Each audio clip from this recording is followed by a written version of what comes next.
अस्सलाम वालेकुम दोस्तों, मेरे प्यारे साथियों, क्या आपको मालूम है कर्ज लेकर हज या कुर्बानी कर सकते हैं? जानने के लिए इस वीडियो में बने रहें। मौलाना जजीस अंसारी साहब से समझते हैं। उस्मान गनी भी कहते रहे कि नबी का कर्ज किसी के ऊपर हो तो मुझसे ले ले, लेकिन 12 साल तक किसी ने कोई कर्ज नहीं मांगा।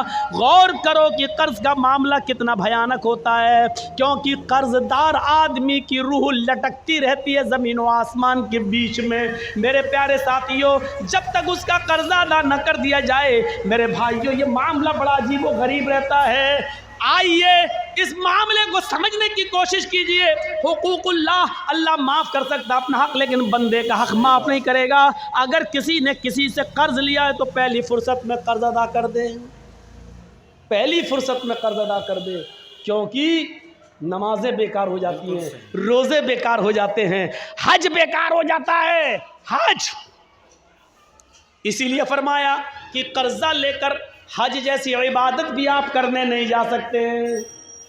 कर्जा लेकर कुर्बानी आप कर सकते हैं, लेकिन एक वादा कीजिए, कर्जा जिस आदमी से ले रहे हैं उससे वादा कीजिए कि 1 महीने में मैं आपका कर्जा दे दूंगा, आप मुझे 12,000 15,000 रुपए बतौर कर्ज दे दीजिए ताकि हम एक खस्सी ले लें और कुर्बानी कर दें। कर्जा लेकर कुर्बानी की जा सकती है, लेकिन अगर आपको यह अंदेशा हो कि हम उसका कर्जा अदा नहीं कर पाएंगे तो फिर कर्जा लेकर कुर्बानी करना भी आपके लिए जायज़ नहीं है।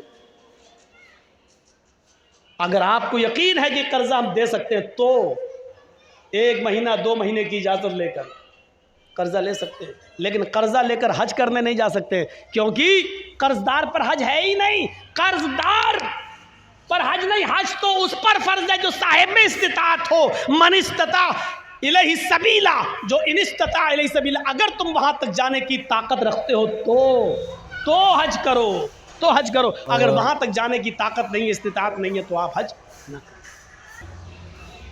दोस्तों, आपने सुना तकरीर से। अगर आप सहमत हैं तो हक बात शेयर करना सदका जारिया है।